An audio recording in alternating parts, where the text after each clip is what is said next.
Bueno, muy bien, bienvenidas, bienvenidos a una nueva entrevista del ciclo de entrevistas de Club Pluma, en donde me dedico a entrevistar autores, guionistas, directores de cine, y como este mes estamos trabajando en Club Pluma, todo lo que es reescritura, se me ocurrió que este podría ser un muy buen mes para dejar a un lado autores, escritores, guionistas y directores y poder entrevistar a una correctora, editora literaria, para que nos venga a contar un poco lo que es ese maravilloso y tan complejo mundo que es el de la edición y la corrección literaria. Ella es Silvina Pluis, es profesora de castellano, literatura y latín, postitulada en lengua y literatura, egresada de la Universidad de Rosario. Esto me lo robé de LinkedIn, así que lo estoy leyendo. Realizó talleres junto a autores argentinos para docentes y también para adolescentes. Actualmente es correctora literaria y lectora beta profesional. Trabaja junto a escritores independientes, ayudándolos con su obra inédita. Es asesora lingüística especializada en ficción literaria. Es una apasionada por las letras. Cree fervientemente en la creatividad como motor de vida. Su función con autores es acompañar su labor creativa y ajustarla para que brillen por sí. Su tarea consiste en leer, analizar críticamente e identificar fortalezas y debilidades de los escritos, además de realizar correcciones ortotipográficas para luego producir un informe literario. La pueden seguir en Instagram en correcciones-literaria-sp y mantenerse al tanto de sus novedades. Muchas gracias. Qué introducción, hermoso. Muchas gracias. La robé de las redes, así que la habrás hecho vos. Muchas gracias. No, pero está muy bien, porque ahí tenemos ya un montón de cosas para empezar, que es un mundo completamente desconocido. Y en realidad, yo la primera pregunta que quiero hacer es, ¿por qué un editor literario? ¿Por qué necesitan los escritores un editor, corrector literario? Esa es la primera pregunta que te quiero hacer, porque o sea, la gente no sabe que necesitan correctores literarios. Es como que uno dice, ya escribí, ¿ahora dónde lo publico? ¿Qué es ese punto intermedio catalizador entre la obra y el profesionalismo de una publicación? Es re importante. No porque sea mi trabajo, ¿no? Porque yo lo voy a ponderar, obviamente. Pero es re importante porque desde el punto de vista del escritor es como que ven el árbol y no el bosque, como quien dice, ¿no? Ven esto, lo que escribieron, están apasionados, es como la creación misma, como un bebé, ¿no? Recién nacido, todo está perfecto. Y bueno, después nos vamos alejando de ese texto y empezamos a ver cosas. Yo creo, y de hecho he leído lo que ustedes venían trabajando sobre la reescritura, y es re importante, súper importante la reescritura del texto. Primero, el mismo autor hace esa reescritura, ¿no? Y se lo puede mostrar, no sé, a la mujer, a la madre, al hijo. Y esos lectores, esos primeros lectores pueden ser divinos o pueden ser macabros con uno. No, como esta porquería, ¿cómo vas a escribir vos que no, ¿no? O, ay, sí, mamá, todo lo que vos haces está perfecto, ¿no? Que también eso tenemos de esos acólitos. Y están buenos, pero vos en realidad querés otra cosa. Necesitas otros ojos que miren otras cosas. Entonces, ahí aparece la persona del corrector, en primer lugar, ¿no? Entonces, el corrector o un lector beta, quizás ni siquiera con ese título, ¿no? Sino es una mirada diferente, desprovista de todo conocimiento previo del texto. A veces lectores betas pueden ser personas que son de nuestra confianza, pero que no han leído cosas nuestras, ¿no? Es ese primer lector. Y el corrector lo que hace es mirar y empezar a mirar otras cosas. Ahora, ¿qué mira el corrector? El otro día hablábamos con Laura y con los chicos en vivo. Es el que recorta con un hacha el texto, decir esto no va, esto no va, esto no va. No. El corrector hace otro trabajo, ¿no? Por supuesto que dentro de los correctores, como todo lo que sucede en este mundo, hay diferentes visiones, ¿no? Yo les voy a decir mi visión, mi porción del mundo, mi visión del corrector es de acompañar al autor. Entonces ahí me mezclo más entre el corrector y el editor, que van juntitos. Tampoco es como en las películas, que viste que está el editor, porque te llama el editor y dice, necesito que publiques para, ¿no? Bueno, ¿existen? Sí, existen, pero vamos a hablar de lo real, ¿no? Eso le puede pasar a gente que trabaja con grandes editoriales y que es muy famoso, ¿no? Pero con nosotros, con el resto del mundo que camina de a pie, el corrector es ese que acompaña, ¿sí? Es el que acompaña. Hola, ¿cómo estás? Entonces, la visión del corrector es mirar tu texto con otros ojos. ¿Y qué va a mirar? Si vamos al hecho de decir, bueno, es como cuando viene la suegra a tu casa, ¿viste? Querés tener todo limpio, arreglado, ordenado. Vos vas a presentar tu texto limpio, ordenado al corrector, y el corrector va a encontrar cómo hace la suegra. Va a pasar el dedo por ese estante de la biblioteca que no limpiaste y va a encontrar, y vos decís, pero si estaba ahí, yo no lo vi. Algunos errores, y después vamos a hablar de lo que significa la palabra error, son pavos, a veces son de tipeo, ¿sí? A veces escribiste rápido y lo miraste 30 veces. Y la 31, el corrector te dijo, mira lo que está acá, ¿cómo? Acá falta un H. Bueno. Entonces, es esa mirada un poquito más fina que es lo que hace el corrector, porque está tan adiestrado en encontrar lo que los autores no ven, entonces va más allá de la ortografía. Tiene que ver, por ejemplo, con la puntuación. La puntuación, y ya no sé si esto viene más adelante, no quiero ocupar tanto tiempo, la puntuación tiene mucho que ver en la comprensión lectora. Una coma mal puesta, un punto y seguido mal puesto y cambia el sentido. Los 2 puntos, que los autores no escriben con 2 puntos, los 2 puntos, para aclarar algo, ¿no? Para explicar lo que viene. Bueno, hay un montón de cuestiones. Así que puntuación, ortografía, cohesión y coherencia, que es re importante, la repetición de palabras o la omisión de palabras. Entonces podés no nombrar, como decía ayer Gabriel en el vivo, que está escribiendo una novela, que se olvidó ponerle nombre al autor, al personaje. Se olvidó y no lo nombra, y no lo nombra, y no lo nombra. Bueno, hay cosas que hay que revisar, ¿sí? Saben que a mí me dan el micrófono y yo le doy duro y parejo. Sí, no, es que está genial y además hay tanta información y todo tan interesante que yo por mí te entrego así en bandeja todo y podés hablar. Bienvenido Fede. Fede, ella es Silvi Pluis, correctora. Hola, y editora. Hicimos una presentación al principio que bueno, que queda grabado, pero bueno, tiene mucha trayectoria. Punto y coma, listo. No, mentira. Pero bueno, en realidad, una pregunta que me surge de lo que estás diciendo, y después quiero también abrir a las preguntas que pueden tener ellos, es ¿cuál es la diferencia entre corregir y editar? ¿Por qué uno dice corrector y editor literario? ¿Por qué no es corrector literario o solo editor literario? ¿Por qué se aclara esa diferencia? Mira, justo estaba armando un texto para después subir a redes hablando al respecto, porque es algo muy común en la gente entender que es lo mismo. Y en realidad a veces son 2 personas diferentes, a veces es la misma persona. En mi caso, por ejemplo, yo empecé como correctora y yo soy licenciada en letras y en realidad soy profe de letras.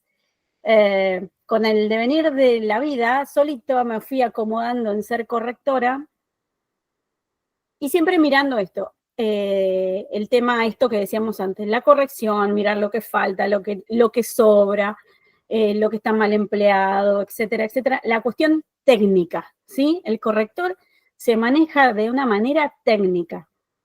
Se rige con la RAE, lo que dice la RAE, sí, amén, ¿sí? Ahora, el editor pasa a sugerir cosas.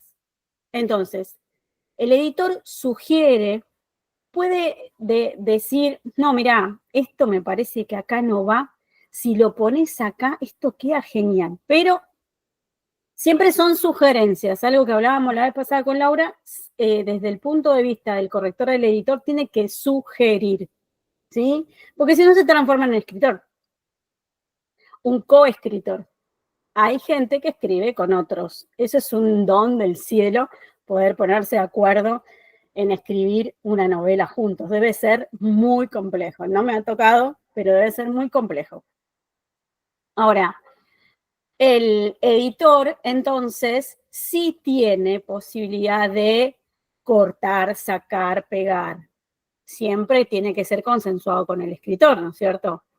Porque si vos le das tu texto como está al escritor y al editor, y el editor te lo transforma, cambia tu estilo, cambia tu personaje, cambia tus tiempos verbales, etcétera, entonces ya se está metiendo en todo lo que tenga que ver en lo que llamamos nosotros la voz, ¿sí?, del escritor, el estilo del escritor.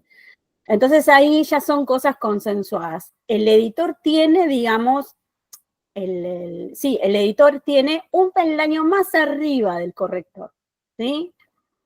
En algunas editoriales existe el corrector y existe el editor, ¿sí? El editor, cuando el texto pasa por el corrector, luego va al editor. En algunos casos, como me pasa a mí, soy la misma persona.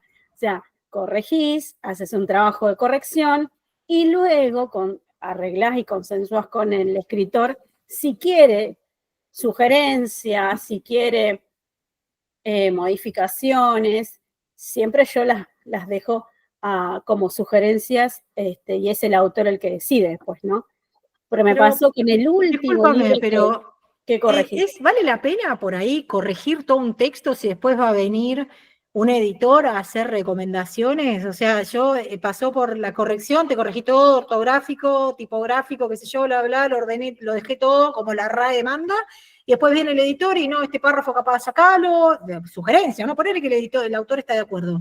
No, acá la información está repetida, esto sobra, qué sé yo, bla, bla, bla, empezás a churar y te hiciste todo un trabajo de corrección, quizás al pedo, porque por eso digo, ¿no? ¿Hasta qué punto se pueden separar esas dos profesiones? Porque, y además tampoco vas a tener como un editor que empiece a editarte, o por ahí quizás hasta sí lo veo, como que por ahí primero prefiero editarlo desde el punto de vista estilístico, autoral y qué sé yo, y después veo como esa versión final, la corrección ortográfica.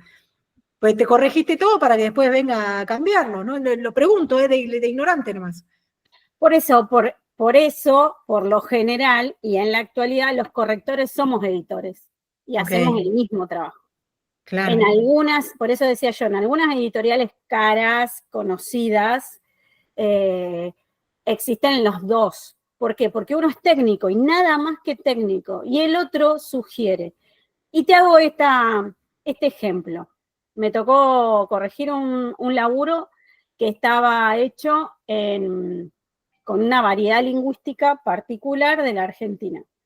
Entonces, tenía modismos de Córdoba, ¿sí?, muy particulares que todos conocemos, que no vamos a decir acá cuáles son, pero todos los conocemos. Resulta que de manera correcta, y después vamos a hablar sobre lo que significa también error, corrección, etcétera, la RAE me dice que culiao no se puede poner, ¿no? Entonces, ¿qué me dice el editor? No, pará, porque estamos hablando de un camionero. Entonces, el camionero que está en la ruta, que va de un lado al otro, tiene la posibilidad, es creíble, es verosímil, o sea, el lector se va a sentir identificado con ese personaje. Entonces, ahí está la voz del editor, en estas cuestiones. Por eso, por lo general, los correctores somos editores, sobre todo los correctores que somos literarios, ¿no? Hay correctores que se dedican específicamente a textos académicos. Y ahí la Biblia de los correctores académicos son las normas APA. Entonces, a partir de lo que dice APA se hace. Y todas sus variantes, porque hay un montón de reglamentación que debe existir en esos textos. En la literatura hay un montón de variables. Entonces, la voz del autor es re importante. Yo no le puedo cambiar al autor su voz, cómo está hablando, qué es lo que quiere decir. Ese personaje cordobés era re lindo, era simpático, te querías hacer amigo del cordobés, ese gordo que iba subiendo, que no podía ni subir al camión y que se la pasaba haciendo amigos por la ruta. Bueno, esa historia era hermosa. Esto hace que yo digo, ese tipo yo lo conozco. Entonces, el lector se siente identificado con eso. ¿Por qué? Por la forma en que tenía de hablar. Entonces, en eso, que llamamos variedad lingüística, tiene mucho que ver. El editor no se podía meter tanto, el corrector no se podía meter tanto en la forma de hablar, ¿sí? Sea correcta o no. Voy tragando porque hablo mucho, perdón. Sí, pobre, yo le entrego el micrófono y además como me gusta tanto a mí también lo que están diciendo y a ellos también que veo que están así como asintiendo, quiero abrir micrófono para que esto sea también una charla entre mates de amigos y San, Fede, Vivi, lo que quieran preguntar, estamos acá, levanten la mano, interrumpan, vamos San. Bueno, Silvina, no, esto que decís de ser correctora y editora a la vez, yo creo que va de la mano, porque a mí me encontré, bueno, con Carolina, que es una editora, que estoy trabajando con ella en mi tercera novela, y ella me marcó así, algunos errores, ¿sí? No me acuerdo si era de puntuación, y sugerencias. Mira, esto no lo entendí, entonces va de la mano, yo creo que recontra va de la mano eso. Y es más fácil, pienso yo, para el editor, corrector y para el autor, ¿no? Que sea la misma persona, ¿sí? Porque nosotras nos sentamos y analizamos todas las marcas que ella me había hecho, ¿no? Exacto. Bueno, nada, eso. Qué bueno, encontraste una muy buena persona. No es tan fácil que el editor no se siente con el poder de la lapicera roja, ¿no? Digo yo, como la espada de He-Man. O sea, teniendo el poder de todo. No, esto lo tenés que hacer así. Bueno, pasa mucho. Así que tener un buen editor, yo siempre digo que es como el Sancho Panza. Claro. El editor tiene que ser un Sancho Panza. El que esté ahí, viste, acompañando, sabiendo qué es lo que necesita Quijote, conociéndole las mañas también, porque el primer libro que yo corregí era de prosa poética. Una locura. Para hacer mi primer libro fue una locura. Con una persona que hacía 1000 años que no veía. Fueron charlas de café una vez por semana para hablar de la vida. Y yo decía, ay, Dios mío, ¿qué hago con esta persona? Y yo, me equivoqué de profesión. Después dije, fue tan importante esa charla de la vida para después saber qué era lo que estaba escribiendo. Y entender que, mira, en esto trabajamos en Drive y en los comentarios era todo el tiempo. No entendí esto porque, decía yo. Y él me contestaba, eso lo puse porque, bueno. Entonces, esto me hace acordar lo que vos decías, Sandra. Es súper importante esa compañía. Por eso un texto no se hace de una sola vez. Se hace muchas veces. A los escritores les parece esto que decía Laura al principio, que bueno, ya está, ya lo escribí, lo imprimo, listo. Y me voy a la feria del libro y firmo ejemplares. Somos todos queremos hacer eso, lógico. El caminito es un poquito más largo. Yo, porque como vos estás acá diciendo, y ya lo dijiste de varias maneras, me gustaría hacer una especie de raconto y una cosa muy taxativa. Sí. ¿Cuáles son las banderas rojas para decir ojo con esta persona que te está como, lo encontraste como editor o editora, digamos, ¿cuáles son las banderas rojas para vos de decir, tené cuidado, porque un editor quizás no tendría que hacer tal cosa o se está pasando de esto? Lo estabas diciendo recién, pero que quisiera hacer como un listadito de Silvi con su experiencia, decir, un corrector o editor es esto, pero esto, no. O sea, ojo con tal y tal cosa. Eso me gustaría que quede como bien, bien claro. Primero y principal para mí lo tenés que conocer. Tenés que conocer con quién trabajás. Me manejo por videollamada una vez por semana con las personas con las que he trabajado, con todas las que he trabajado. Con algunas me he visto, que son de acá de la ciudad y que tenemos posibilidades en horarios de encontrarnos, que sería ideal, ¿no? Ideal. Pero si no, tenés que conocer, porque tenés que conocer cómo habla, cómo piensa, qué es lo que piensa del mundo, como cuando íbamos a la facultad, del mundo, del hombre y de las cosas, ¿no? El escritor habla de eso. Entonces, ¿qué es lo que piensa? ¿A dónde está parado? ¿Cuál es su aventura? ¿Qué es lo que él quiere de su vida? Bueno, desde ahí. En segundo lugar, la red, ¿cómo se llama? Red flag, ¿no? La banderita roja que le vamos a subir es a la persona que corta texto, ¿sí? Esto no. Un corrector, no, salvo que sea un error garrafal, ortográfico, que los hay, pero hay menos que antes. Ahora tenemos IA que nos corrige, tenemos correctores automáticos, etc. El corrector que corta con hacha, ¿sí? Y que duele eso, duele. Y aquel que edita sin permiso. El que edita sin permiso es fatal. Vos le das el texto y te lo devuelve y es otro. Te cambió el final, te cambió los tiempos verbales, o sea, viste.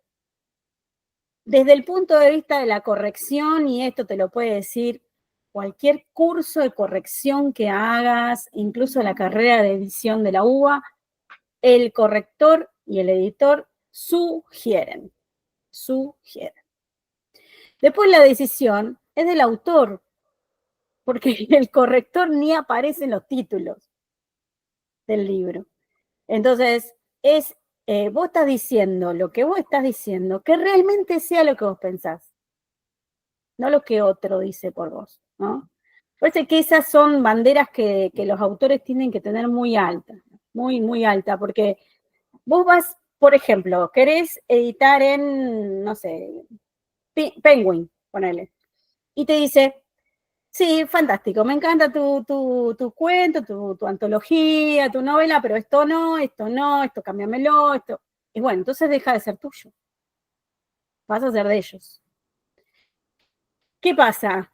Ellos tienen las en la manga, porque ellos te dicen, bueno, pero si vos cambias esto y esto, yo te llevo a Jenny. Entonces, hay que negociar esas cosas. A veces se puede negociar y a veces no. Con estas grandes empresas, no. Entonces nos queda hacer autopublicados. Y en autopublicados te va a ir mucho mejor éticamente, no económicamente.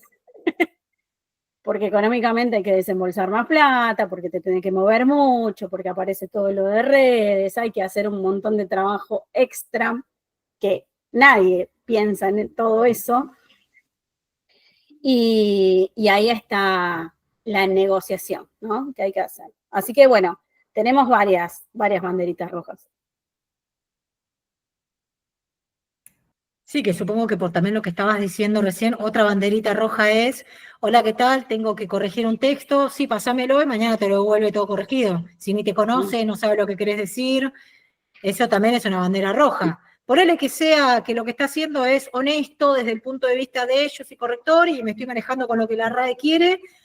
Acá está tu texto de vuelta, no sé lo que quisiste decir, no sé quién es este autor, no sé qué sé yo, pero me lo diste, no te conozco y te lo devuelvo. Sería una bandera roja también eso. Sí, totalmente. Bueno, eso tiene que ver con el conocimiento del autor, ¿no? Que yo decía al principio.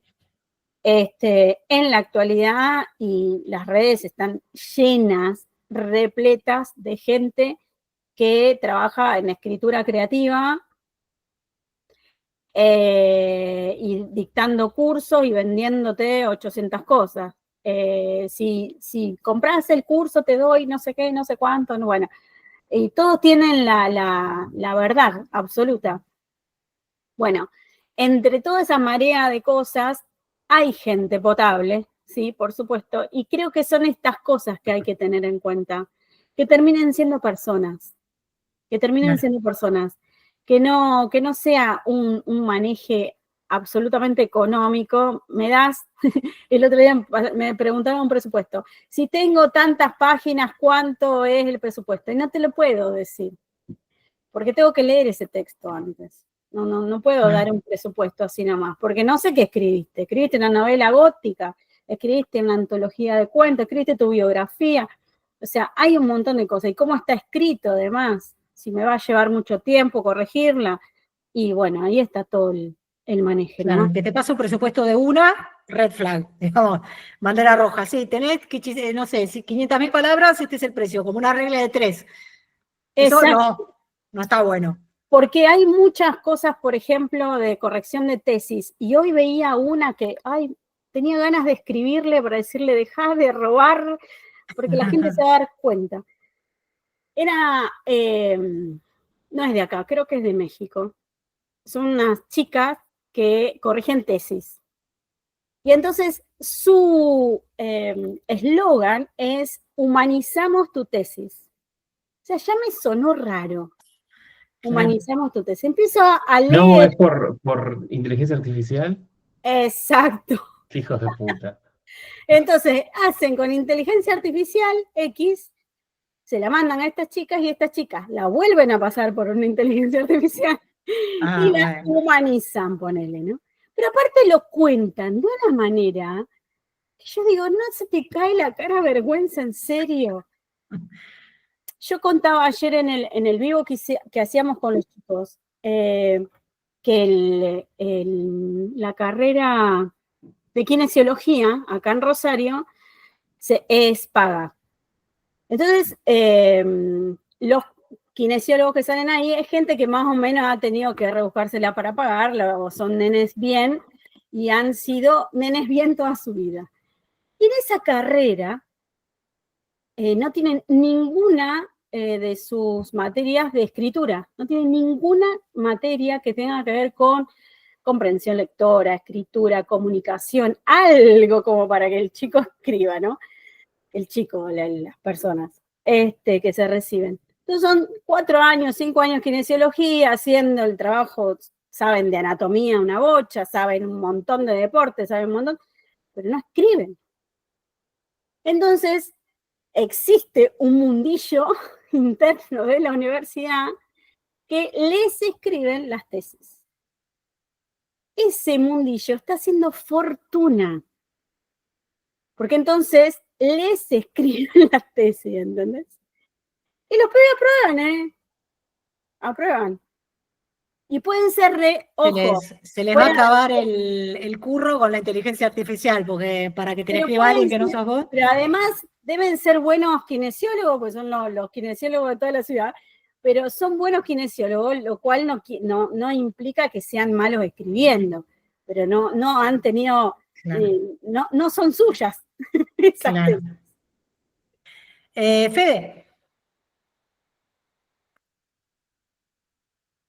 Sí, mi duda era justo relacionada con este tema. Yo quería saber si había algo que estuviera pasando ahora en el mundo de la corrección o de la edición que estén como haciendo más entrenamientos para detectar cosas escritas por inteligencia artificial. O sea, como algunas cosas, viste que aparecen, por ejemplo, en los textos, muchos de estos guiones largos que usa como una especie de signo de puntuación, ChatGPT, esas cosas, ponerle que quizás si ustedes están como tratando de entrenar el ojo más para esas cosas.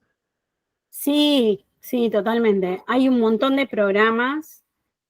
Ya las universidades están usando ese tipo de detector, de programas que detectan inteligencia artificial. Lo que pasa es que las inteligencias artificiales siguen siendo otras inteligencias artificiales que corrige inteligencia Claro. artificial. Es una cosa de loco.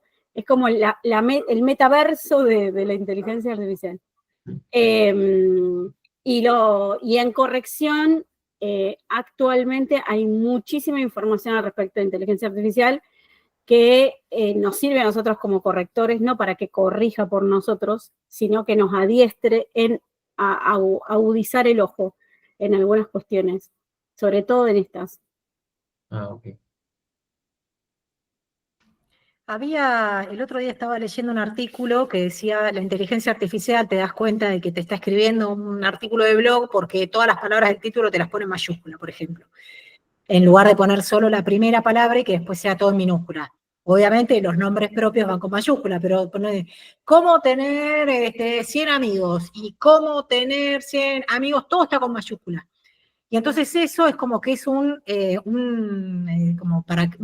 te notás que está hecho con inteligencia artificial porque tiene y además que todo arranca con una pregunta a gancho, ¿viste? Que hoy parece que ya está, amigo, eso ya no engancha más a nadie porque todo el mundo está con la pregunta a gancho. Pero hay así de ese estilo de cosas, maneras de ver que decís, esto lo hizo la inteligencia artificial por cosas como esas que uno encuentra en el texto. Sí. ¿Me dan 2 minutos que cierro la ventana que la tengo abierta? Voy a apagar un poquito. Ahí voy, ¿eh?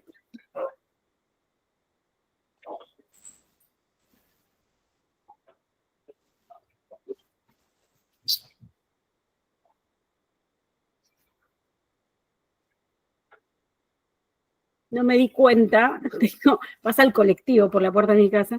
No sé si han escuchado todos los colectivos. Parece que hasta ahora le agarró el ataque. No, lo filtra el micrófono, así que no se escucha nada. Qué bien, qué bien. Bueno, muy bien.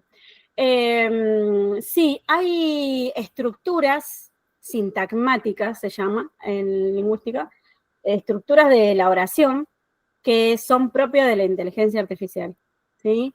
Entonces, por ejemplo, no te pone nada en subordinada, no hay ninguna subordinada. ¿A qué le llamamos subordinada? Como ¿Qué es una subordinada? Te iba a preguntar eso. Son las suboraciones que aparecen dentro de una oración principal o mayor. Por ejemplo, María dijo que fulana estaba embarazada. Ese que fulana estaba embarazada es una subordinada. Se ponía así en la secundaria, no sé si se acuerdan, con unos ganchos adentro. Bien, es la tercera voz de una persona, ¿sí? Cuando nosotros usamos el estilo indirecto, no el diálogo, ¿no? En diálogo es María, María, 2 puntos, taca, taca, taca. ¿Cómo hacen ustedes en guión, no? María, José, Pedro, Felipe. Bueno, cuando está hablando un narrador, nosotros usamos la subordinada. Entonces le ponemos, porque el narrador es suponiendo una tercera persona, entonces, María estaba cansada, entonces pensó que, y ahí arranca la subordinada, ¿no? Bien. La IA no usa subordinadas, ¿sí? Por lo general, las primeras, sobre todo las primeras, inteligencias artificiales no usaban subordinadas, entonces hacían siempre estilos directos. Entonces dejaba o utilizaba demasiado la puntuación. Entonces eran oraciones cortas, pocas subordinadas, y ahí vos decías, qué raro que está esto dicho, ¿no? Por supuesto que viste que la inteligencia artificial se abastece como la cosa, ¿te acordás aquella película vieja? Que iba como agrandándose a medida que iba comiendo casas y departamentos. Esto es constante, entonces tiene una variable enorme. Además, hoy día ya tenemos inteligencias artificiales temáticas, así que es diferente como escribe la de, no sé, los textos académicos, a los textos jurídicos, a los textos ficcionales, etc. Así que fue cambiando muchísimo. Lo que sí tiene que ver con una estructura sintáctica y con un lenguaje, ¿sí? Con un lenguaje también. Fíjate que si es un texto que no, está escrito por un argentino, la inteligencia artificial o lo hace demasiado argentino boludo, no sé qué, o directamente en un texto casi podríamos decir de Cortázar, ¿no? Entonces, en ese sentido, tenés que ir mirando algunas cuestiones. Si dice automóvil en vez de auto, hay una variable. No está escrito por un argentino si dice automóvil. Seguramente que no.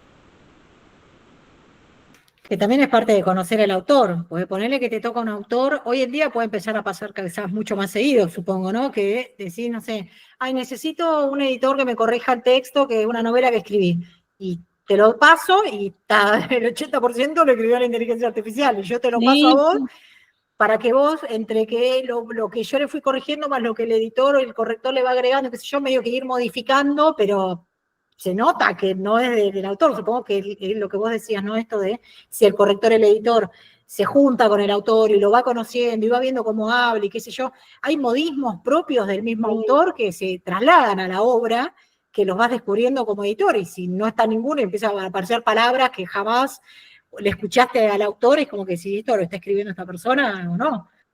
sí, además hay que ser honesto, o sea, yo que trabajo en secundaria, por ahí te dicen los chicos, profe, yo no puedo pensar, yo se lo hice hacer a la inteligencia artificial y yo prefiero 1000 veces que me digan así y no que me digan, no, esto lo hice una noche a la madrugada.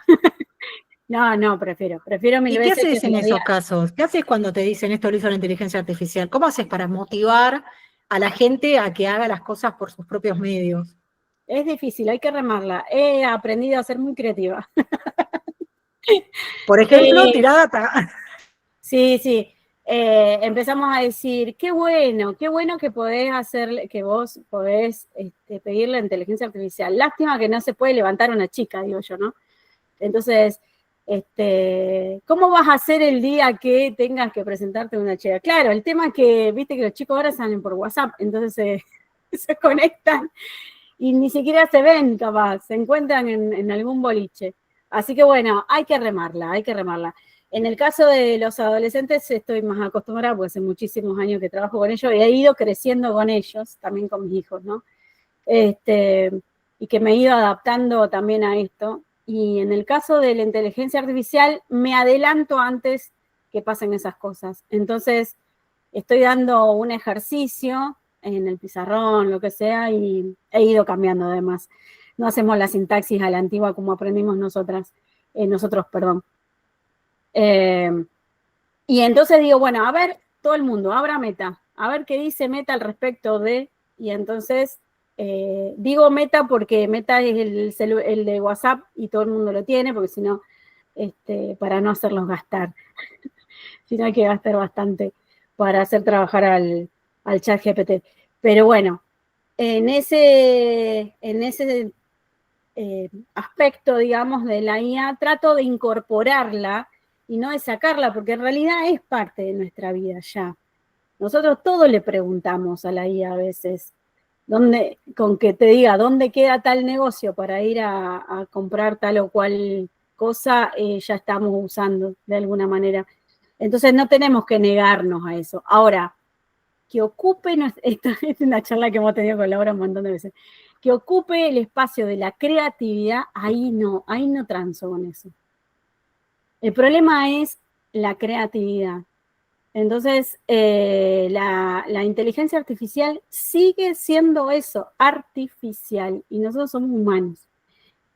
Si se ponen a hacer un ejercicio, o le habrán preguntado alguna vez a cualquiera de estas inteligencias artificiales, pregúntenle cuál es la diferencia con el humano y si somos enemigos. Es muy interesante la charla que se puede dar con la inteligencia artificial. Sigue como que se pone en un lugar inferior al ser humano. Me pasó preguntarle. Eso es porque nos quiere conquistar. Obvio que se va a poner en un lugar abajo en el humano, que somos unos Pero pedantes empedernidos. me gustó la conversación que tuve al respecto un día con el chat GPT, al respecto de si éramos yo como correctora y él como corrector, porque sabemos que todo la gente les hace corregir a la IA primero, antes de llevarle un corrector. Es decir, el hecho de que, ¿se acuerdan cuando salió hace poquito la lista de todas las profesiones que iban a a desaparecer por el uso de la inteligencia artificial. Y entre eso estamos nosotros, los correctores. Entonces yo dije, le voy a preguntar a ver qué opina. Fue muy amoroso, ¿sí? Mi conquistador, porque me dijo, no, nunca voy a tener tu voz, Silvina, me dice, nunca voy a tener tu voz. Y le digo, no me chantajees, no me chantajees emocionalmente. Que es muy hábil, ¿eh? Es muy hábil. Pero es muy interesante la conversación que tuvimos, porque lo que él termina diciéndome, él o ella, no sé, nunca sabré, termina diciéndome, nunca vas a ver a los ojos al autor, que es lo que yo no puedo hacer. Y eso es lo que yo, desde que soy correctora, mantengo, fíjate que es lo primero que te dije. La relación humana que un corrector, editor, tiene con el autor, no lo tiene nadie. El mirarse a los ojos, aunque sea a través de la pantalla, el mirarse a los ojos y decir, ¿qué querés hacer? ¿Qué querés decir? ¿Cuál es tu objetivo con este texto? Eso me parece espectacular. Yo le agregaría algo más, Silvina. Es decir, ok, estamos escritor, editor, y después sale a la luz eso y lector. Porque la voz, para mí, por eso es súper importante, y yo tuve la posibilidad de conocer en este caso Carolina, gracias a Laura. Y nos juntamos, yo estoy en Bariloche, casualmente ella vino acá, después en Buenos Aires, y estamos todo el tiempo en contacto. Y sí, ella en esas 3 horas que estuvimos juntas y fuimos analizando todos esos puntos que ella me marcó, ella fue sumando, aparte me daba cuenta, ¿no? Esto, ¿no? Mi charla, mi manera de hablar, mis pensamientos, y yo creo que el lector, ¿sí? Cuando agarra el texto de X autor, necesita, ¿sí? Sentirse, esto como vos decías, del camionero cordobés, necesitas, yo, mirá, nada que ver, ¿no? Pero ayer volví a Bariloche y me compré un libro ahí en Aeroparque que me lo terminé anoche, lo leí todo, Come Tierra, no sé si lo leyeron, lo escucharon.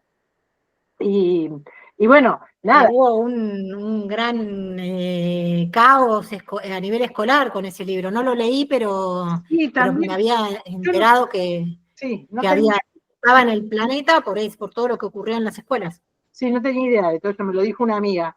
Y cuando lo abrí y vi la cantidad de reediciones, ¿cómo le dicen? De reimpresiones. Esto es una página.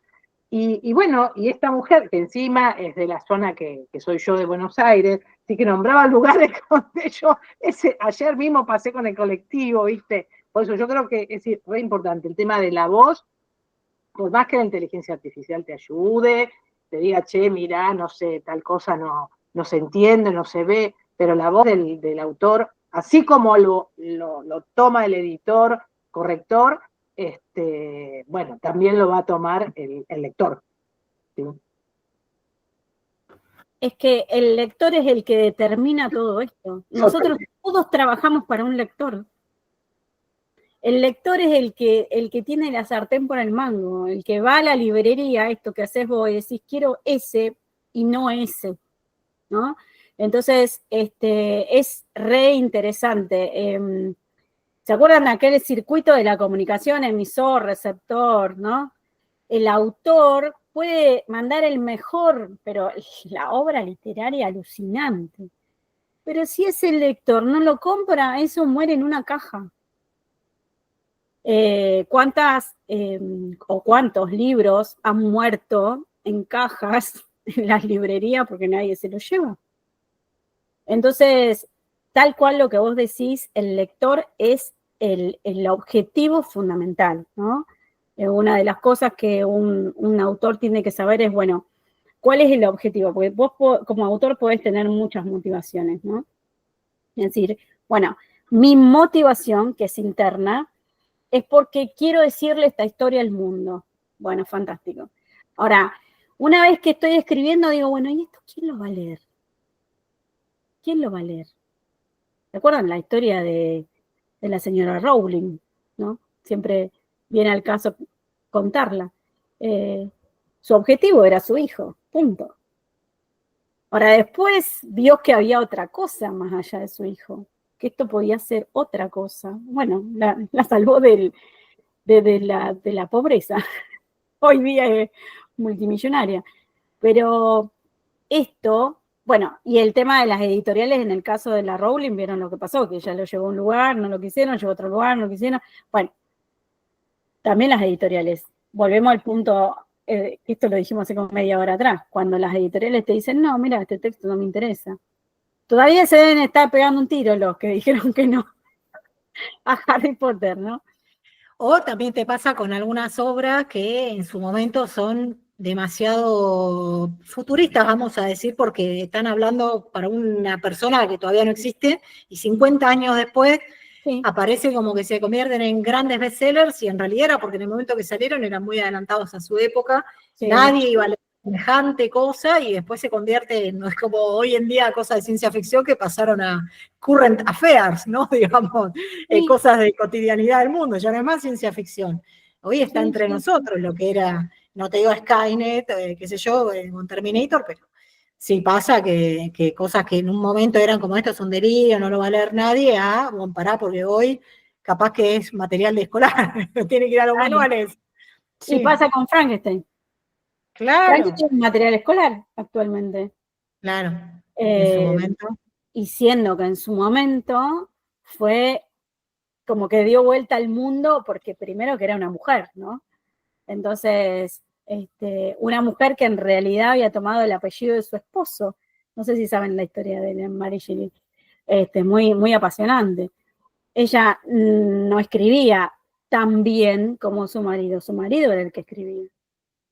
Y entonces ella toma en una mesa así no creo que fuera café, supongo que era alcohol, porque había un montón de autores y de músicos, así muy, muy bohemia la cosa.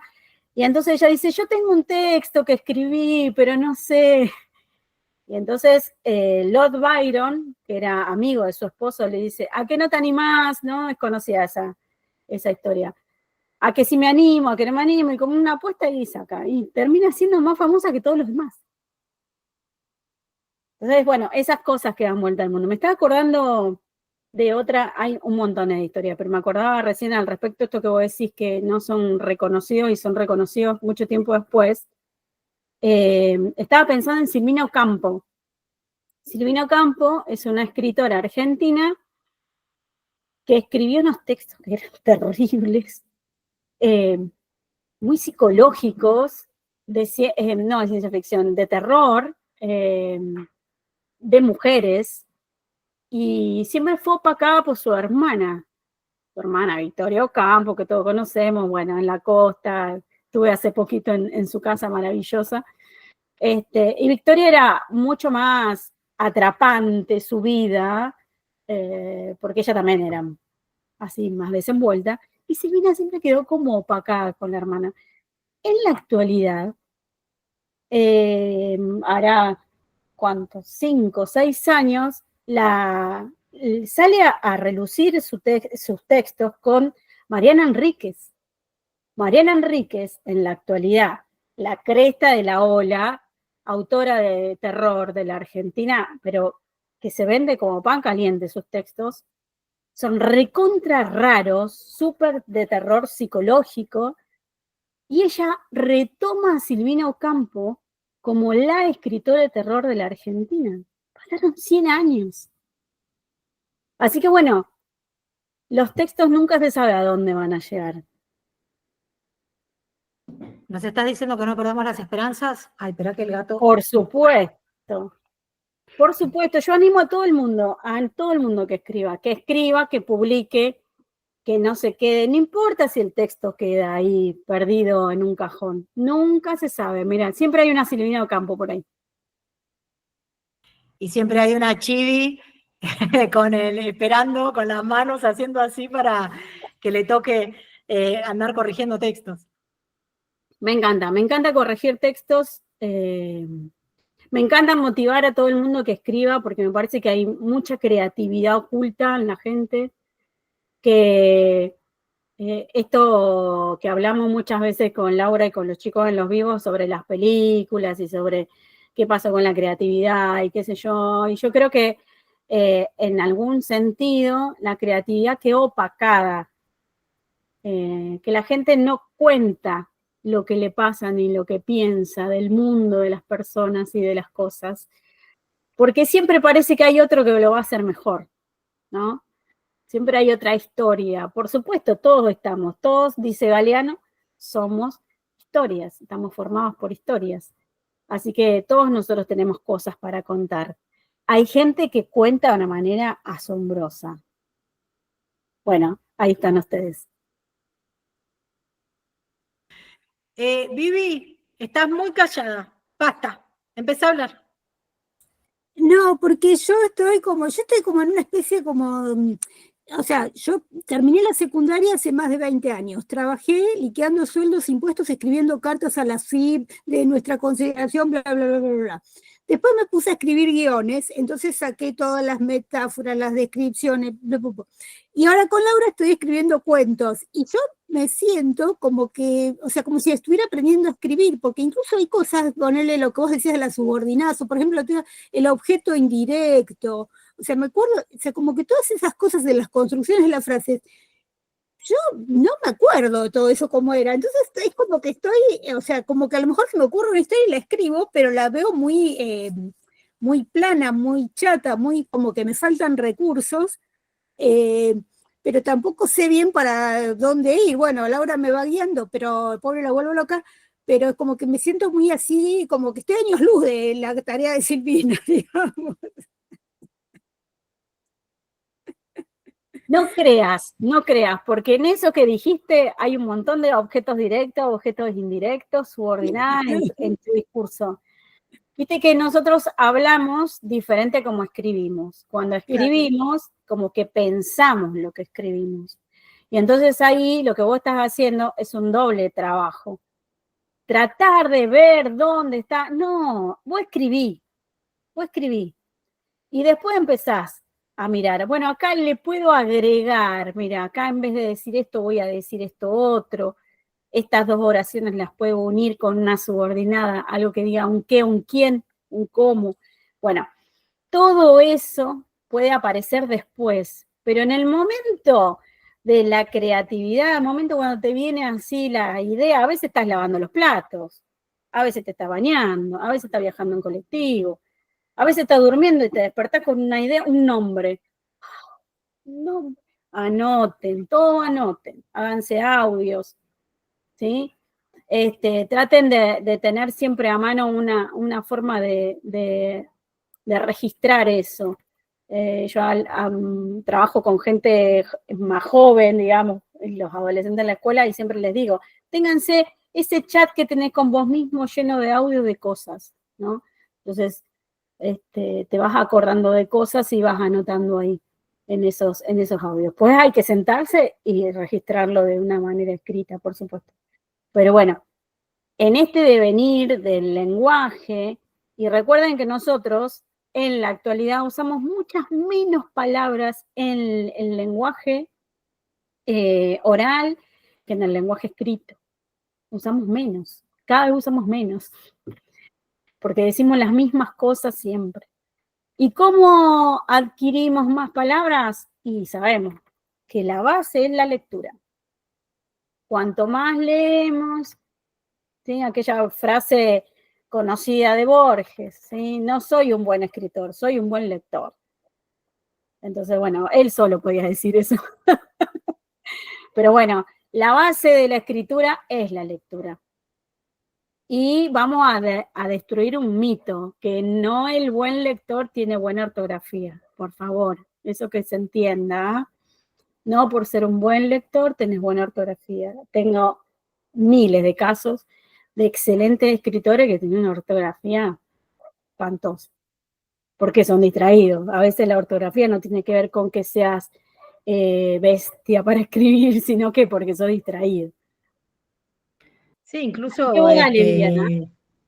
Gabo, con el que hacemos los vivos los lunes, flaco no para de leer y no para de escribir, y él, sin ningún tipo de tapujo, dice, no me preocupo por la ortografía, que yo de chica pensé que porque leía mucho era la imagen visual que tenía y entonces la ortografía me había conquistado, o cuando escribes una palabra mal, la leíste tantas veces de otra manera que te suena mal, pero no es así para nada, era una obsesiva simplemente, pero hay un montón de gente que lee O sea un montón y no se preocupa por la ortografía. Sí, yo creo que eso que vos sentías, yo también lo sentí, y yo creo que fuimos enseñadas de esa manera. Porque hay como un mito en el aire de nuestras generaciones, que el que lee bien, escribe bien, y no es así. ¿Sí? Y en ese bien, y en ese tema error o no error, siempre estamos hablando de cuestiones ortográficas, no de estilo, ¿sí? Porque, no sé, Cortázar tiene cuentos escritos sin puntuación. Anda a corregirle a Cortázar. O cuentos escritos, no sé, en un solo párrafo. Cosas así. En Continuidad de los Parques, que es un cuento que yo adoro con todo mi ser, que fue mi tesis de la licenciatura, es justamente en un solo tirón.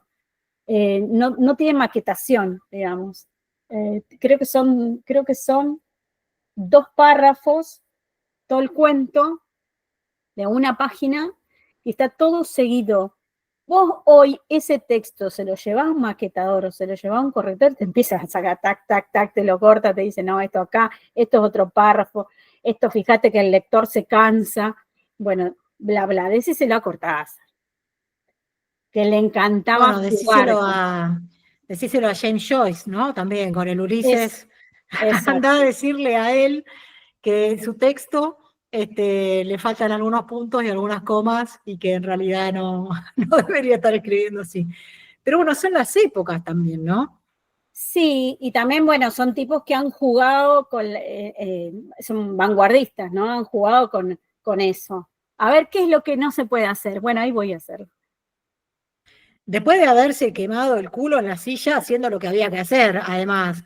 No es que fueron y dijeron, ay, me levanté un día a la mañana y encontré el primer libro con el que me crucé en mi vida, lo leí, dije, qué boludé, y lo empecé a trabajar de otra manera. No, han tenido escritos y escritos y escritos y escritos y teoría muy estudiosos. Yo también lo que le decía a Vivi, que ahí voy, Vivi, pero esto de ir de a poco también. Ella me mandó un cuento y me dijo como para revisarlo y corregirlo y todo. Digo, la estructura del cuento, ¿qué es lo que pasa? Acá y luego esto y luego esto y luego esto y luego esto, y ya está. Entonces, no hace falta que mañana ese cuento esté listo para no sé qué cosa. Si vos ahora decís, me cuesta un poquito más trabajar, meterme en las emociones y sentimientos de los personajes, porque estoy muy acostumbrada a escribir guión. Bueno, vamos con eso. Y yo le decía, vamos con el primer párrafo, no hace falta que escribas, viste, todo y que otra vez reescribas todo. Ponete a practicar de a poco, fíjate, metete en la piel del personaje, qué es lo que siente y vive cuando se levanta y desde que está en la cama va al desayunador, qué pensó y sintió, qué huele, qué cosas, emociones va sintiendo. Y porque si empezamos, no, bueno, y además agregarle la subordinada, si ten en cuenta las metáforas, si ten en cuenta el pasivo y los verbos, ¿para qué? ¿Para qué, no? Digo, y por eso digo, estos autores que tanto han roto las reglas de una manera brillante y maravillosa, que justo les estaba pasando el otro día, les pasé el guión de Matrix, que no lo tengo terminado de traducir, pero es un guión que rompe todas las reglas y a la vez las respeta todas, o sea, rompe donde tiene que romper y respeta donde tiene que respetar. Entonces digo, no se hace de la noche a la mañana eso, No, obvio. Un poquito acá, practicó un poquito allá, dominó un poquito este estilo, luego se enfocó en este otro, y como que de a poco fue. Sí, me estaba acordando con eso que decís, en los rockeros de los 80, un Charlie y un Fito que fueron a conservatorio.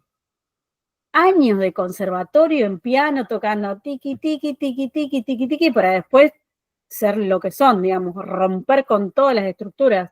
Entonces, para romper con las estructuras, primero las tengo que conocer.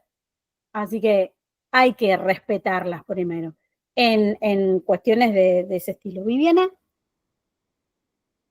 No, yo también lo que yo noto, por ejemplo, en otro taller también que hice, que todo el mundo, por ejemplo, yo estoy acostumbrada como que el punto final, el punto y aparte, uno lo usa cuando medio cambia de tema. Entonces yo ahora, por ejemplo, en otros talleres me ha pasado que todo el mundo te dice, no, hacer acciones más cortas, hacer acciones más cortas. Entonces yo digo, no sé si será que a lo mejor como ahora todos somos tan ansiosos, pero en realidad yo no sé si te está bien cortar tanto, entonces yo digo, también hay como una especie de según la época también como que las reglas se cambian un poco. Esa sería la pregunta, ¿no? Sí, totalmente, totalmente. Sí, adhiero a todo lo que decís. Hay una ansiedad en el aire de todos nosotros. Todo tiene que ser ya, todo tiene que ser instantáneo. Dale más tiempo a la oración, hacela larga, hacela como vos quieras. Las oraciones largas, lo único que tenés que respetar es que no se pierda la idea de lo que estás diciendo, ¿no? Recordá lo fácil de la oración. Sujeto, predicado. Una persona o una cosa hace algo, punto. En eso vos la podés alargar, ¿sí? Lo que vos quieras. Y ahí va la subordinada, lo que vos quieras en el medio. María tomaba mate, entonces vino Pedro y le dijo, hola, ¿cómo estaba? ¿No? Todo eso puede aparecer junto, no hay problema. El tema es que no se pierda quiénes eran los que estaban hablando, qué estaban haciendo, ¿sí? A veces también cuando, al revés, las queremos alargar, las hacemos tan largas que perdemos también el hilo de lo que se está diciendo. Entonces, siempre hay una cosa ahí, ¿no? Un equilibrio en esas cuestiones. Pero yo, consejo mío, así llano y simple, escribí lo que vos quieras decirle al mundo. Escribí lo que vos quieras. Después vela cómo está y si tenés un estilo, porque a lo mejor las frases cortas es el estilo de esa otra persona. Entonces, pueden ser estilos. Entonces, ayer me preguntaba, no me acuerdo quién, que decía, ¿y qué es un estilo? ¿Qué es un estilo? Bueno, es la forma de escribir. Entonces, hay gente que tiene formas de escribir ya, que habla con formas, tiene formas para hablar, ¿sí? Así como el estilo de la IA, decía yo antes, tiene esto de la que va cortando. Bueno, hay estilos. Capaz que es tu estilo. Entonces, bueno, hay que también, para poder encontrar el estilo que tiene uno, también hay que escribir mucho. Federico. Bien, Fede y después Sandra. No, ayer era un chiste porque me puse, viste, Lu, porque estaba defendiendo las escrituras largas y que a mí siempre me dicen que escribo un montón, que escribo cosas largas y el otro día tuvimos que editarlas. Escribir mucho no es escribir frases largas o frases cortas. Puedes escribir una millonada de frases cortas y estás escribiendo mucho. Sí, Igual. No, pero porque también el otro día les hice hacer un ejercicio que yo avisé y el que avisa no traiciona, que era horrible, que es bajar tu texto a la mitad de palabras. Por la práctica, ¿no? Y después ese texto volverlo a bajar a la mitad de palabras. Bueno, fue una frustración enorme, pero porque... La primera estuvo bien y la segunda fue un asco. Era un párrafo el cuento. Me gusta la Claro. honestidad. Y vos decís tipo, pero pará, porque esto estaba bueno, esto le daba color, esto qué sé yo, no sé qué. Y al principio te das cuenta que por ahí alguna cosita escribiste de más, pero ya después cuando te pasás decís, no, pará, porque ahora sí me fue mi estilo. Pero como ejercicio es espantoso, pero es genial para conocerte, ¿viste? Para decir, no, pará, esto escribí un poco de más, pero pará, porque acá ya esto sí quiero que esté. Entonces está bueno también. Lo bueno de ese ejercicio es cuando volvés. Bajás, y después volvés. Y vos decís, de todo eso que saqué, había cosas que eran precisas, pero había un montón que no. Entonces, a ver, ¿qué me pasó con todos esos adverbios, con todos esos circunstanciales que puse de tiempo, de lugar, de compañía, de no sé qué? Venían o tenían que ver con lo que se está contando, y a veces son de adorno. Entonces es bueno cuando te despojas de todo eso y volvés. Ahí creo que valorás qué cosa es lo que sirve. Sí, de hecho yo también estaba diciendo, me dice, no, pero yo quiero que esto pase enfrente al Luna Park. ¿Viste? Porque justo la historia pasaba frente al Luna Park y tuvo que achurar tanto que ya no podías ni saber dónde pasaba la página de historia, no decía nada. Entonces, y digo, ahí es donde aparece el Fede que necesita que esto pase en el Luna Park y que va a pasar cualquier corrector, editor, publicador que venga a querer publicar, te diga, no, esto en el Luna Park no. Esto va a pasar en el Luna Park porque esto soy yo. No Claro. tiene que ser el Luna Park específicamente, pero lo que digo es, esto pasaba acá porque a mí me movilizó el alma que esto fuera de esta manera y cuando lo saqué se le fue el alma. Bueno, ahí está el alma del escritor. Pero esto de tener que achurar, sentimos como que estamos como traicionando nuestro espíritu. Y bueno, Sí. para, en realidad no fue tan Sacrificando. claro, como que, y no es que fue el otro, no es que yo le dije, bueno, Sand, achurá el texto de Vivi, Fede, achurá, no, ellos mismos. Y es Sí. Eso es horrible durísimo. Si tener que tenemos que hacer el del otro, ¿Cómo? si tenemos que hacer el del otro es durísimo. No, bueno, pero ¿sabes qué me parece que sería un poco más fácil en el sentido de que ustedes, entre ustedes, lo harían de una manera respetuosa? No es que yo les digo, mira, te traje este texto que está escrito, lo bajé a internet, achuralo, y uno lo achura como quiere. Estaría bueno también hacer la prueba de pásense los textos y achúrenlo entre ustedes, porque te haces una devolución y como un achure mucho más honesto, sin como, no quiero lastimarlo al otro, pero bueno, esto me doy cuenta de que por ahí, si se dice con menos palabras, igual funciona. Y es una linda review también, pero tu propio trabajo, cuando estás emocionalmente recontra involucrado con eso. No, ojo, porque hay mucha terapia ahí. Bueno, hacemos un poco de terapia de grupo acá igual claro. también, porque es un poco también eso. Y eso anda a pedirle a la inteligencia artificial que lidie con esa emoción interior que sentís cuando tenés que trabajar ese texto. No, olvídate, es como una cosa, es un proceso emocional, que viste que a veces les digo, este ejercicio no quiero que lo leamos, quiero que me cuentan qué sintieron cuando lo tuvieron que hacer. Claro. Y es como, pará, porque esto me recontra costó. Y uno me dice, pero qué boludez, eso, reorganizar una oración, no es nada, es un escrito en la computadora y sentís que el mundo se te viene abajo. Entonces, ¿qué es lo que está pasando ahí atrás? Digamos, hay un montón de cosas con las que te está lidiando. A mí me parece maravilloso, pero bueno, es muy exigente también, ¿no? Es como, pero bueno, por suerte siguen acá, o sea, vuelven después de esos ejercicios, así que por lo menos veo que tienen ganas de seguir explorando, sé que es lo que más me gusta. Digo, bueno, te sentiste como la mierda, pero estás acá de vuelta el otro día, bueno, veo que por lo menos te sirvió para conocerte un poco más. Y eso es lo que me parece más importante, ¿no? Conocerse, porque ahí nace tu voz, nace tu estilo, nace tu confianza, todo eso, que es lo que también decías vos, Chivi, o sea, hay que inspirar al autor a que esté contento con lo que está haciendo, no a achurarlo, maltratarlo, decirle que no sirve lo que hace. Eso es un horror, un horror. Así que en ese sentido, sí. San. No, yo quería hablar de algo general que estoy sintiendo, esto de la inmediatez, cómo llegó también al tema de la literatura, ¿no? Porque, viste que primero eran las series, con sé yo con cuántas temporadas, ahora te hacen miniseries y encima media hora y bueno. Y me 5 pasó, capítulos. sí, que le comento a una amiga, no, estoy leyendo en paralelo uno de María Dueñas, de La Española. No, son muy largos.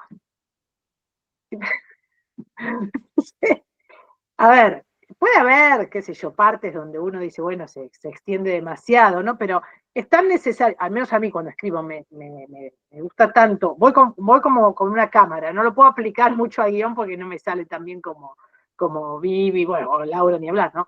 Pero que los detalles, que lo que uno va viendo, ¿no? Esas descripciones, y bueno, una escritora como ella también lo hace, ¿viste? O Almudena, qué sé yo, pero ya la gente dice, no, son muy grandes, aparte son muy pesados, pará, ¿viste? ¿Dónde queda Dostoyevsky en esta conversación, no? Claro. No, olvídate, Dostoyevsky, un Tolkien, que son un García Márquez, pobrecito. Y si vamos más, vamos más adentro, esto que estaba justamente, por eso me vino este comentario, hablando de las frases o de la parte, digamos, que sea demasiado larga, es decir, no, frases cortas. Bueno, sí, está bien, frases cortas, pero también déjame poner un poquito, explayar un poco, ¿sí? porque en definitiva es la voz de uno, ¿no? Porque si no decís, loco, ¿qué escribo yo para el público que le guste eso, o escribo lo que yo realmente quiero y me gusta? Pues si no me lee nadie, no me lee nadie. No lo voy a hacer. Bueno, creo que eso que acabas de decir es el quid de la cuestión. ¿Para quién escribo? Para mí, Claro. ese es un objetivo fantástico, terapéutico, tomarlo como quieras. Ahora, escribo para vender, bueno, y ahí voy a tener que ir al marketing, en la gente que sabe qué es lo que quiere el lector. O yo busco mis lectores, es decir, bueno, yo quiero escribir para, no sé, mujeres de 50 y pico de años, quiero escribir para niños, quiero escribir para adolescentes. ¿Quién es mi lector? Creo que eso es un buen ejercicio para el texto que vos estás escribiendo, para cualquiera, ¿no? La novela, cuento, poesía. ¿Cuál es el objetivo de esto? Y por supuesto que es variable, porque comenzás diciendo, no, esto lo escribo para mí.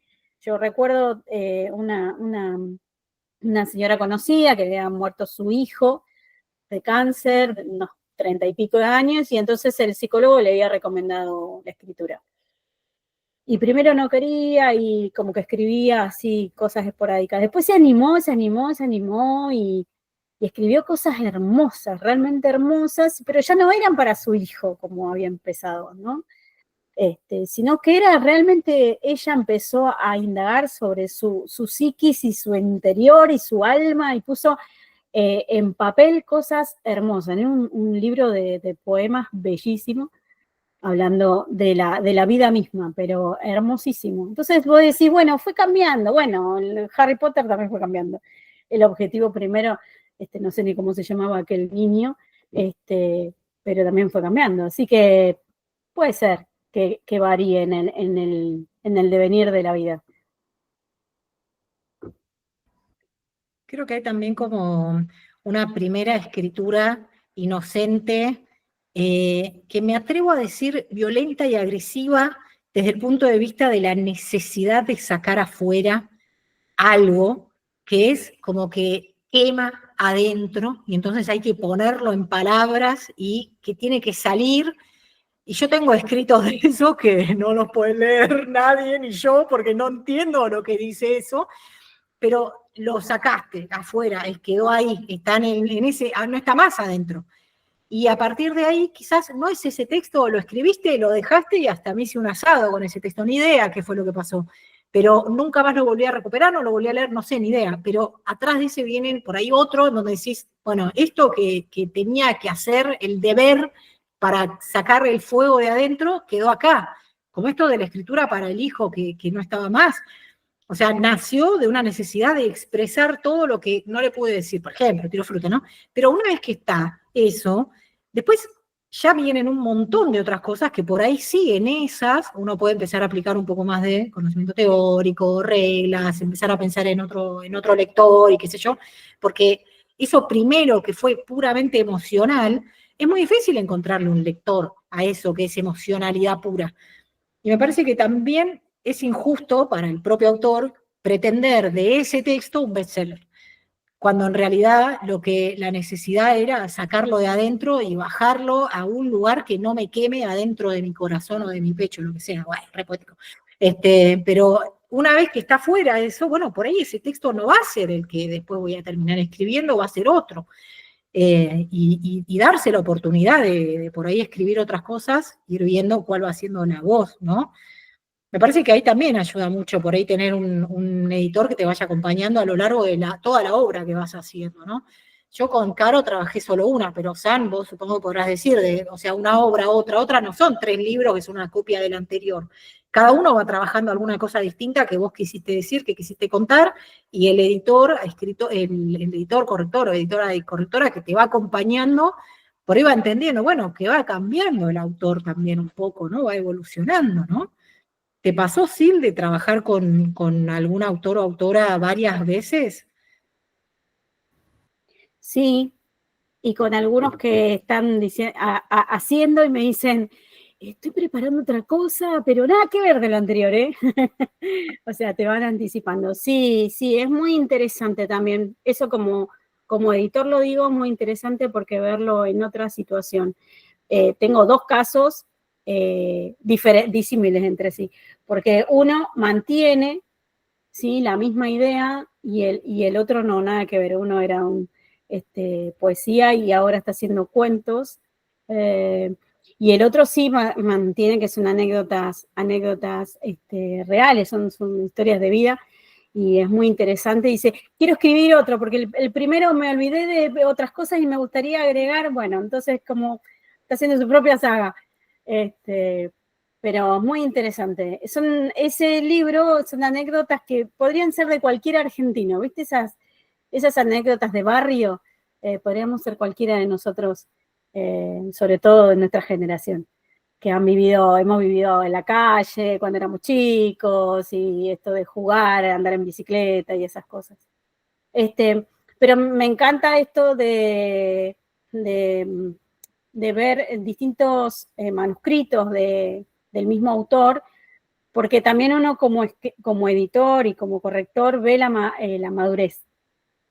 Entonces es muy diferente, aunque sea de 10 años de diferencia, aunque sea de un mes de diferencia. Hay un trabajo en el escritor a nivel texto, a nivel pensamiento, a nivel de estructura sintáctica, un poco de lo que hablábamos con Viviana.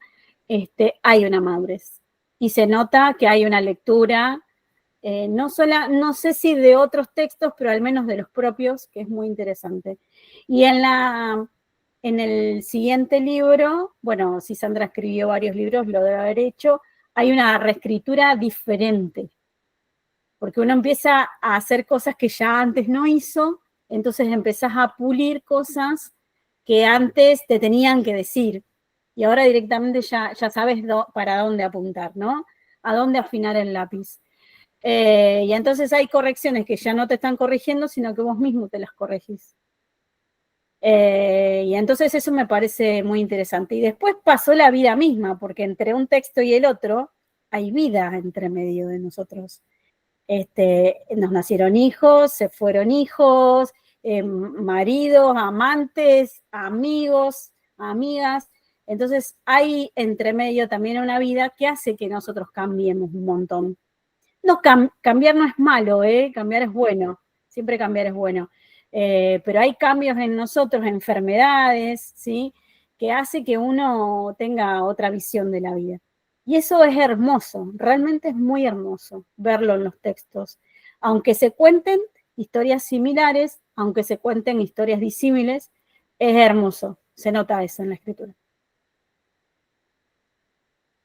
¿Vivi? ¿Vivi? Sí.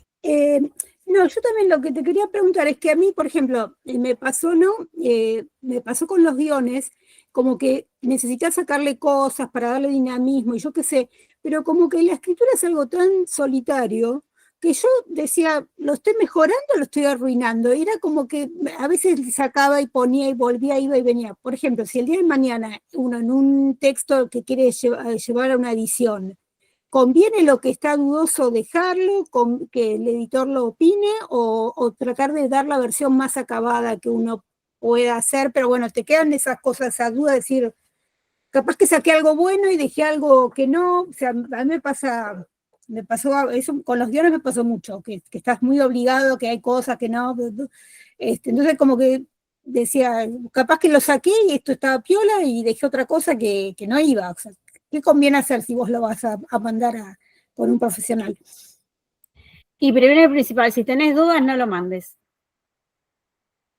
Porque vos tenés que estar segura cuando lo mandás. O sea, este texto es así.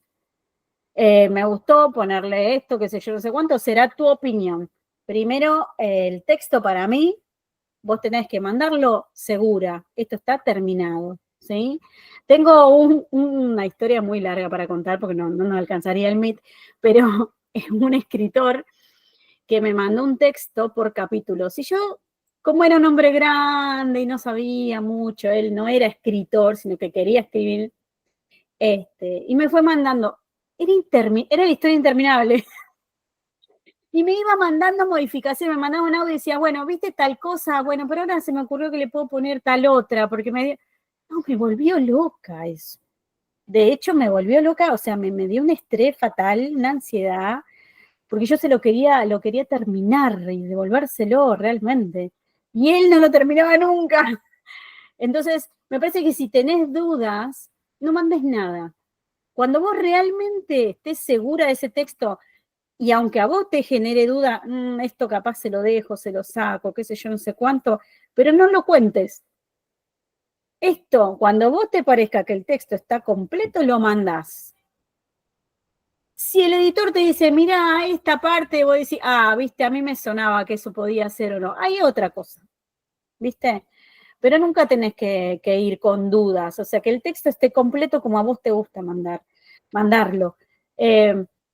Viste que yo decía recién, pensá en tu público lector, ¿no? Pensá en tu lector. Tu lector es vos, tu lector es tu vieja, tu lector es tu hijo. Bueno, pensá en ese, con nombre y apellido. Juan Pérez, María González. ¿Qué diría María González, Juan Pérez de este texto? ¿Le gustaría? ¿Entendería lo que está leyendo? ¿Entendería lo que quiero decir? Pues yo quiero contar una historia de terror, pero capaz que se transformó en un policial. Capaz que estoy cambiando el personaje, capaz que ¿no? Entonces, eso me parece que lo tenés que tener claro. Cuando vos tengas pulido el texto, que el editor después haga lo que quiera. Y siempre te digo, y les digo a todo el mundo lo mismo, es sugerencia. Vos al editor, ustedes tienen que defender como una bandera el manuscrito, ¿no? Siempre. Lo tienen que defender a capa y espada. Porque es creatividad y creación tuya, nada más. ¿Cuáles pasos recomendás, Chivi, antes de pasar a un corrector editor para ganar esa confianza que naturalmente tiene por ahí el autor? Buscarse algún, perdón, pasó una moto, una cosa así. Buscar algún lector beta, ese que yo creo que va a ser el lector que yo quiero que sea, que es un amigo, por ahí mandárselo para ver qué va opinando esa persona. ¿Cómo hace el autor desde el punto de vista del corrector que dice, no, pará, hay pasos previos antes de llegar a mí? ¿Cómo gana confianza el autor desde el punto de vista de un editor corrector? ¿Qué recomendaciones das vos al autor que haga antes de llegar a vos? Y por lo menos tenés que haber hecho 3 borradores, mínimo. Y una de las cosas que a veces no hacemos, porque ahora trabajamos todos en digital y hacemos todo digital, pero quédate con los borradores. O sea, historia 1, historia 1.1, historia 1.1.2, y así. O poner el nombre que vos quieras, ¿no? Pero como si fuera en papel. Si lo escribiéramos en papel, vos tenés el primer escrito, haces un bollo y empezás de nuevo. Y después vas a buscar el bollo. Trae el bollo, lo aplastás y decís, mira, esto que decía acá no estaba tan mal, lo voy a poner. Entonces, como que cotejás, ¿no? En lo digital también, guardate los 3 borradores. Y quédate con el último, pulido, según vos, y después vuelve al primero. Porque en el primero están todas ¿cómo diríamos? Las ansias, ¿no? Los anhelos de contar, las motivaciones, lo emocional, todo eso está en el primero. En el segundo lo fuiste corrigiendo, en el tercero lo puliste un poquito. Y digo 3 como para decirte 3, pero hay autores, hay correctores editores que te dicen 5 o 6, ¿no? Y que si lo haces en digital, lo imprimas y lo pongas. El otro día estaba en un curso con Pablo Ramos que decía eso, ¿no? Imprimí todo y ponételo con colores y qué sé yo. Bueno, si te da resultado lo de los colores también, para saber cuál es cada borrador, ¿no? Cuando vos tenés el borrador que vos decís, bueno, sí, bueno, ahí se lo das a un lector beta. Y el lector beta puede ser cualquiera que sea de tu confianza, en el sentido de que no lo va a publicar en tu nombre. Pero puede ser un amigo, puede ser alguien, y que no sepa nada de la historia. Eso es fundamental. Porque nosotros a veces cuando están escribiendo, le fuiste contando algunas cosas. No sabes, se me ocurre una historia de un marinero y ya sabe. Entonces cuando va a leer, ya sabe cómo lo hiciste. O ya sabe de lo que va. Entonces ese lector no tiene que saber nada. Fundamental. El lector beta no tiene que saber nada, nada, nada del texto. Nada. Entonces puede ser un vecino. Puede ser tu cuñada, esa que te odia. Bueno, dáselo a ella. A ver qué te dice. ¿Sí? Entonces, por ahí, desprovisto de todo conocimiento previo del texto, va a decir, mira mi cuñada, lo que se mandó a escribir, ¿no? Por lo general suele pasar eso. Cuanto menos sepa del texto, mejor. Fundamental. El lector beta es ese que a veces también los correctores hacemos de lectores beta. Y entonces, ese es nuestro primer paso, ¿no? Y se puede hacer un informe. Luego de la lectura, hacemos un informe, decir, mira, el informe primero que hice, no me acuerdo, hace muchos años, pero decía algo así como, no entendí nada. Porque era una cosa, era de ciencia ficción, pero terminaba siendo como que era de Julio Verne, ¿me entendés? Había cosas mecánicas, entonces como que, ¿en qué tiempo lo estás contando? Entonces, si ya el lector, que no sabe nada, no entiende de qué va el cuento, fuiste. El lector beta lo que tiene que hacer es, cuando termina el cuento, no es si me gustó o no me gustó, es lo entendí, no lo entendí, punto. Porque después los lectores, uno y todos nosotros, tenemos gustos personales en que me gusta lo romántico, me gusta el terror, me gusta la fantasía, me gusta la poesía social, la poesía romántica, ¿no? Después hay miles de variables entre medio. Entonces, como que también el lector beta tiene su corazoncito en algún lado. Entonces, si vos le vas a dar a un lector que ama la fantasía, le vas a dar un texto de fantasía, no, equivocación, te va a encontrar un montón de errores. ¿Entendés? A uno de fantasía, dale uno de, no sé, de terror, qué sé yo, policial, que lo saque de su mundo, ¿viste? Es ideal eso. Entonces, cuando él te cuente, mira, me encantó esto, porque yo no leo esto, nunca leí nada de Agatha Christie, pero ahora me diste esto y me quería leer Agatha Christie. Bueno, está bueno. Esos me parece que son cuestiones fundamentales de los lectores beta, que tienen otros nombres también, pero bueno, son conocidos en redes, los lectores beta. A veces en las mismas editoriales te dan negocio también de los lectores beta. Para mí, ya les digo, tiene que ser alguien desprovisto que sea de tu entorno, que valore lo que le das, por supuesto, pero, o no, o sea, a un corrector o a un editor o a veces en las editoriales, incluso en las imprentas hay, pero que valore la literatura, eso es lo que digo, ¿no? Que valore la literatura, pero que no sepa nada.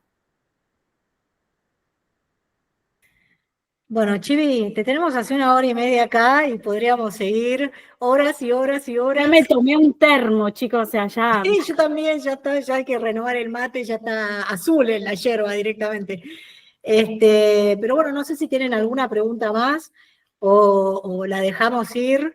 Y bueno, está en las redes. Esperen que yo voy a escribir su red social acá en el chat para que también la sigan. Igual buscan y la encuentran. Y si le quieren mandar un texto de 1000 páginas, lo pueden hacer.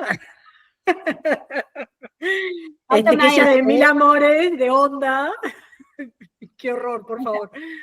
No, no, Como no. buena correctora te voy a corregir, le falta una S. Es literarias. Ah, espera, porque bueno, eso lo tengo que corregir en internet también. Correccionesliterarias.sp. Sí, Así. sí. Tuve que poner los guiones porque no me dejaba ponerlo de corrido. ¿Por Exacto. qué? No me dejó. Viste que Instagram tiene sus Bueno, cositas. Instagram nos odia. Sí, a mí me odia, ¿no? A mí. ¿Te acordás cuando A me sacaba todos, a a mí? todos. Me Nos sacaba odia, de nos los odia. míos horriblemente, sí. Sí, ya está. El otro día leí un comentario de una persona que decía, a las redes sociales ya no les interesa tenernos adentro y entonces el algoritmo está empezando a volverse más peor. Como que están todos como yéndose hacia la inteligencia artificial y ya no es tanto que estés solamente adentro de la red, sino que empieces a interactuar, a hacer otras cosas como mucho más grandes adentro de la red que simplemente scrollear. Y entonces Sí. es como que ahora lo que te empieza a mostrar no es tanto como tu perfil pide y no le molesta si te aburrís rápido. Y está como variando todo en ese sentido, están todos corriendo una carrera que nadie sabe ni a dónde va. Pero bueno, Mejor igual. está cambiando todo. ¿Cómo decís, Fede? No, mejor que la gente se aburra un poco, que vuelva, que dejen de estar tan sobreestimulados. Y porque ahora te están, como que medio que te piden que te vayas a la inteligencia artificial y que estés todo el tiempo adentro de ChatGPT o adentro de Gemini o adentro de Meta. Entonces, ahora viró como a ese lado. Tu atención la quieren seguir teniendo porque somos el producto. Porque Sí. además nosotros alimentamos a las inteligencias artificiales, entonces nos quieren tener ahí. Pero bueno, algo que estaban diciendo por ahí, que por ahí a nivel psicológico me parece que es interesante analizar. Hay gente que ni sabe que el algoritmo rápidamente va actualizando en base a cuántos segundos dejaste tu dedo, cuánto like le diste. Es una locura. La verdad que yo estoy de acuerdo con vos, Fede. Ojalá que esto calme un poco. Se va a recalmar. Justo el otro día había leído un artículo, hablaba con mi novia que hablaba de todas las empresas que habían incorporado inteligencia artificial de una forma significativa, empresas de todo tipo, ninguna había tenido un aumento de ganancia, porque Claro. todos se tiraron de cabeza al boom, y dice que las únicas empresas que tenían ganancias por inteligencia artificial eran Amazon, Google y Meta, porque son las que proveen los servicios de saben inteligencia usar, artificial. claro. Entonces, como que en realidad va a haber como una especie de meseta en algún momento, seguramente. Vos Y sabés sí. que yo vengo viendo algunas cuestiones al respecto de la inteligencia artificial, como que la gente se está cansando también. Sí, De ver en el arte lo están odiando de ver mal. la imagen, exacto, de ver la imagen perfectita, la letra perfectita, la foto perfectita, ¿no? A mí ya mi mamá me está mandando videos de animales haciendo cosas imposibles, ridículas, y me dice, mirá qué increíble esto, y me manda tipo un montón de mapaches saltando en una cama elástica, y digo, esto no se pueden coordinar así unos mapaches. Tal cual, esto es verdad, mi mamá también me manda. Tremendo. Mira, esto es verdad. Igual esto ya es verdad. caí yo he caído en algunos videos y ya me sentí un anciano. Sí, sí, sí. Como que las nuevas generaciones ya están hablando otro idioma. Pero tiene que ver con una cuestión generacional también. Fíjate que en las redes sociales se han ido los jóvenes. La gente más joven se está yendo de las redes sociales y está yendo hacia otros lugares. Así que algo de eso tiene que ver. Por eso es que también estaban diciendo esto, como que ahora entras y estás un rato en las redes sociales y bueno, me aburrí. Y es porque el algoritmo ya no están tanto con eso, están con otra cosa. Sí. Pero bueno, esto es del minuto a minuto la información, así que... Bueno, pero el aburrimiento da creatividad, muchachos. Así que está bueno. Cierto. Abúrranse un rato. Abúrranse. Chivi, no tengo palabras para agradecerte todo el tiempo que nos has dedicado, todas las dudas. Estaría horas, pero se me está terminando la batería de la compu. No, por eso, ya cortamos, te dejamos ir, te liberamos, y bueno, muchísimas gracias. Esto lo edito, lo grabo y lo subo para que también esté disponible para los demás, y bueno, para que se difunda también, que más personas puedan estar y enterarse del mundo de la corrección y la edición, porque es clave, fundamental, y hay gente que a veces ni sabe que existe o para qué está, o me va a arruinar mi obra, que está lleno todo de mitos y leyendas al respecto. Así que muchísimas gracias totales. Y Gracias a bueno, ustedes. estamos Gracias en a vos. contacto.